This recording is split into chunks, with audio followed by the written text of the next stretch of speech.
Halo, baiklah pada saat ini kami dari kelompok 3 akan mempresentasikan hasil kerja kelompok kami dari MK Dasar Surveillance Kesehatan Masyarakat.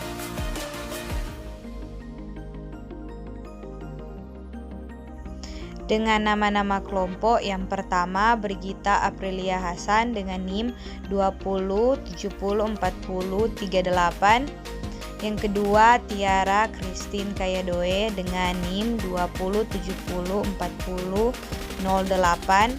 Yang ketiga Kesia Sukanya Ratu dengan NIM 20704001. Dan yang keempat Abigail Virginia Tangel dengan NIM 20704041.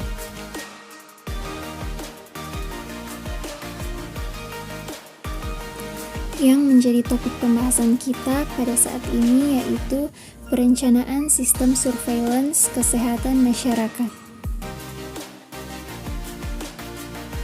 Mengapa merencanakan surveillance itu sangat penting? Merencanakan surveillance sangat penting untuk yang pertama, memenuhi kebutuhan masyarakat yang senantiasa berubah. Yang kedua, memenuhi kebutuhan kesehatan masyarakat yang senantiasa berubah. Dan yang ketiga, memperoleh informasi untuk aksi atau tindak lanjut. Ada beberapa tahap-tahap perencanaan surveillance kesehatan masyarakat.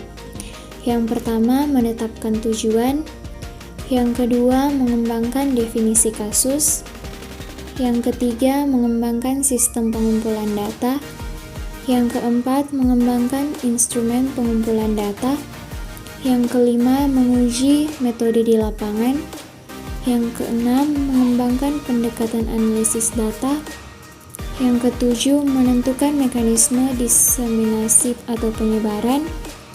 Dan yang kedelapan, menentukan metode evaluasi.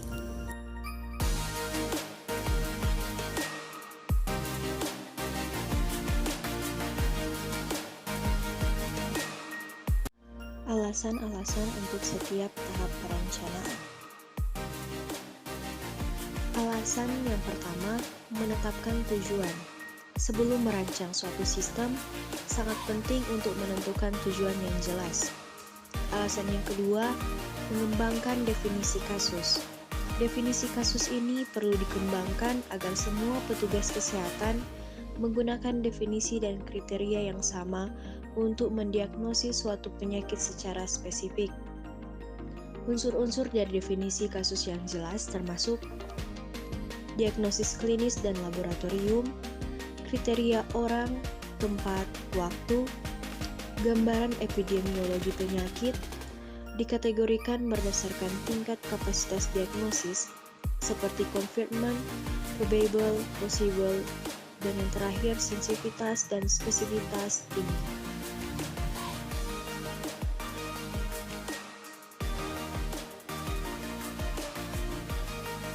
Alasan ketiga, mengembangkan sistem pengumpulan data. Secara mendasar, sistem pengumpulan data perlu diseleksi untuk setiap indikator. Hal ini berarti akan diputuskan apakah pengumpulan data dari laporan rutin, menyusun suatu sistem sentinel, atau melakukan suatu survei untuk pengumpulan data. Penetapan sistem pengumpulan data harus memperhatikan metode pengumpulan data yang akan digunakan, keseimbangan antara sistem dan tujuan, ketepatan waktu, tipe kondisi, dan kebutuhan akan informasi berbasis laboratorium. Tipe sistem pengumpulan data yaitu sistem pencatatan vital, kumpulan data yang ada, pencatatan atau registrasi atau survei yang ada. Alasan yang keempat, mengembangkan instrumen pengumpulan data. Instrumen pengumpulan data merupakan perlengkap yang digunakan di dalam surveillance, rutin, dan sentinel.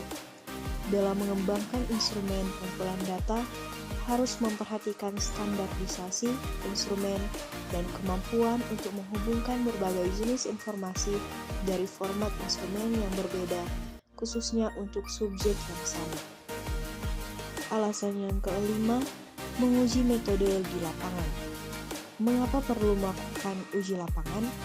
untuk menemukan masalah dalam sistem pengumpulan data, mengidentifikasi masalah-masalah validitas, mengoreksi masalah-masalah sistem pengumpulan data sebelum pelaksanaan atau implementasi. Yang termasuk dalam elemen-elemen pengujian di lapangan yaitu jenis data, sumber data, metode pengumpulan data, prosedur untuk penanganan data. Alasan yang keenam, mengembangkan pendekatan analisis data. Perlu dilakukan perencanaan analisis dalam mengembangkan pendekatan analisis data untuk menjamin bahwa sumber data dan proses pengumpulan adekuat atau memadai. Alasan yang ketujuh, menentukan mekanisme diseminasi atau penyebaran. Diseminasi informasi dimaksudkan untuk memberikan informasi yang dapat dimengerti, kemudian dimanfaatkan dalam menentukan arah kebijakan kegiatan, upaya pengendalian dan evaluasi serta kesimpulan analisis. Alasan yang kedelapan, menentukan metode evaluasi. Evaluasi sistem surveillance perlu dilakukan agar memberikan rekomendasi untuk perbaikan kualitas dan efisiensi. Dengan adanya evaluasi sistem surveillance, kita dapat mengetahui apakah tujuannya tercapai, apakah informasinya tepat waktu, apakah informasinya bermanfaat, haruskah sistem tersebut dilanjutkan, bagaimana agar sistem dapat diperkuat dan direvisi.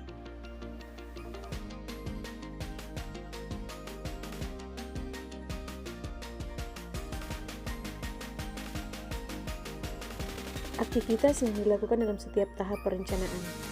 Aktivitas yang dilakukan dalam setiap tahap perencanaan surveillance kesehatan masyarakat yaitu 1. Menetapkan tujuan, langkah untuk mengkhususkan kegiatan surveillance, yaitu kegunaan surveillance, penggunaan informasi yang dihasilkan oleh sistem ruang lingkup surveillance. Kelompok sasaran akan diamati. 2. Mengembangkan definisi kasus. Pengembangan definisi kasus sebaiknya didiskusikan dalam kelompok sehingga keseluruhan poin penting dari sudut pandang diperhatikan. Definisi digunakan untuk masing-masing penyakit yang rencananya akan diamati. Faktor yang mempengaruhi pada definisi kasus, peningkatan pengetahuan, kriteria pendefinisian kasus.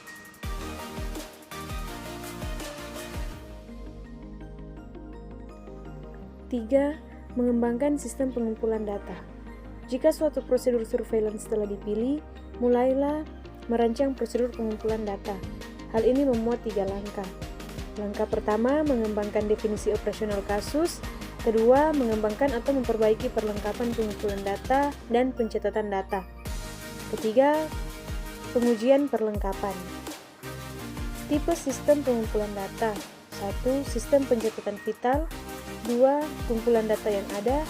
3. Pencatatan, registrasi atau survei yang ada. 4. Mengembangkan instrumen pengumpulan data. Ada 3 jenis perlengkapan yang dapat digunakan di dalam surveillance. Rutin dan sentinel yaitu registrasi, kuesioner survei, dan protokol pengujian kasus. Setelah mengembangkan instrumen pengumpulan data, sebaiknya diuji di bawah kondisi normal atau mencoba di luar program untuk melihat apakah instrumen tersebut mudah dipahami oleh staf, mudah digunakan, dan menghasilkan jenis data yang dibutuhkan.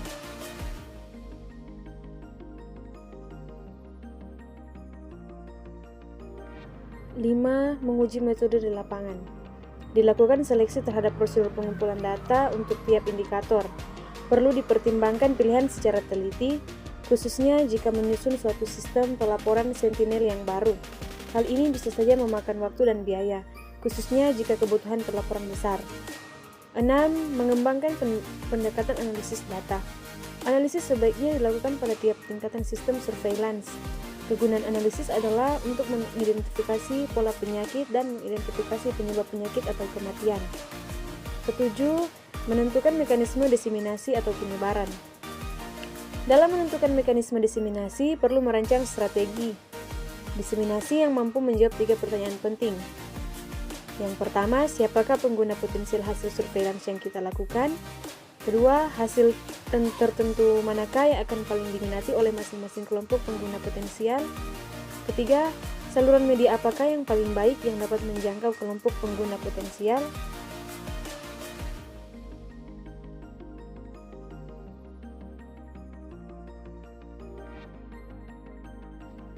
Cara diseminasi, membuat suatu laporan yang disampaikan kepada unit kesehatan pada tingkat yang lebih tinggi. Membuat suatu laporan yang disampaikan dalam seminar atau pertemuan lain. Membuat suatu tulisan di majalah atau jurnal rutin. Kedelapan, menentukan metode evaluasi. Evaluasi sistem surveillance akan meningkatkan penggunaan terbaik sumber kesehatan dengan meyakinkan bahwa hanya masalah penting yang menjalani surveillance dengan sistem surveillance yang berlangsung secara efisien.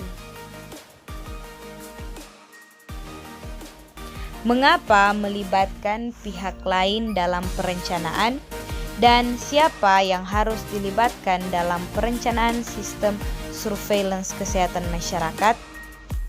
Melibatkan pihak lain dalam perencanaan untuk meningkatkan kesanggupan bahwa data yang dibutuhkan akan terkumpul, memfasilitasi atau memudahkan komunikasi, meningkatkan konsensus. Yang harus dilibatkan dalam perencanaan sistem surveillance kesehatan masyarakat yaitu klinis, pembuatan kebijakan, rumah sakit, lembaga sukarela, laboratorium, berbagai pihak atau lembaga yang berkepentingan, pengelola program, kelompok masyarakat, pemerintah daerah, kelompok profesional, dan Departemen Kesehatan. Baiklah, demikian presentasi dari kelompok kami. Disampaikan, terima kasih.